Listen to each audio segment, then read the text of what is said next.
আসসালামু আলাইকুম এভরিওয়ান, কি অবস্থা সবার, কেমন আছেন সবাই? একটা জিনিস আপনাদের একটু দেখাই, দেখেন।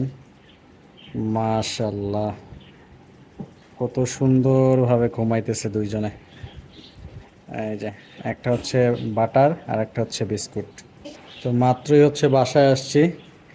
বাসায় আসার পরে এই দুইটারে খুঁজতেছিলাম, কোথাও দেখতেছিলাম না। আর আমার বারান্দার এই দরজাটা সবসময় খোলাই থাকে, কারণ যদি এটাও আটকায় যায় তাহলে হচ্ছে বাসার মধ্যে একদম গরমের অবস্থা খারাপ হয়ে যায়।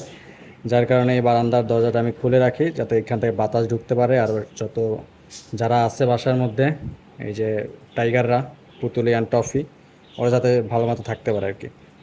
তো আসার পরেই হচ্ছে এদের দুইটারে খুঁজতেছিলাম, খুঁজতে খুঁজতে আসলে এখানে চলে আসছি।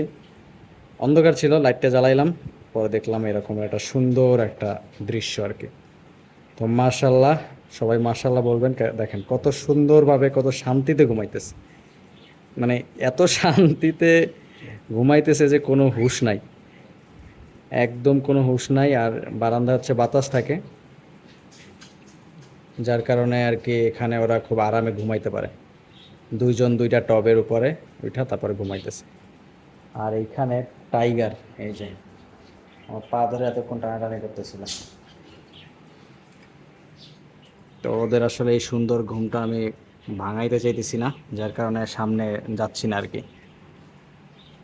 তো এরকমের ঘুম আমাদের আসলে ড্রিম বলতে পারেন, যে এরকম যদি একটু ঘুমাইতে পারতাম শান্তিতে। তো যাই হোক, এদের জন্য সবাই দোয়া করবেন। আর আপনাদের কিটেনগুলো কোথায় কোথায় ঘুমায় সেটা অবশ্যই আমাকে কমেন্ট করে জানাবেন। আর এদের এখন আমি কাছে যাব না, কাছে গেলে এদের ঘুমটা ভেঙে যাবে। তো আমি চাচ্ছি না এদের ঘুমটা ভেঙে যাক, এরা ঘুমাইতে থাকুক। আর আপনারা হচ্ছে পেজটা ফলো করতে থাকেন। এদের ভিডিও যদি আপনাদের ভালো লাগে থাকে তাহলে অবশ্যই পেজটা ফলো করে দিবেন। আর এদের জন্য সবাই দোয়া করবেন। তো ভালো থাকেন সবাই, আল্লাহ হাফেজ, টাটা।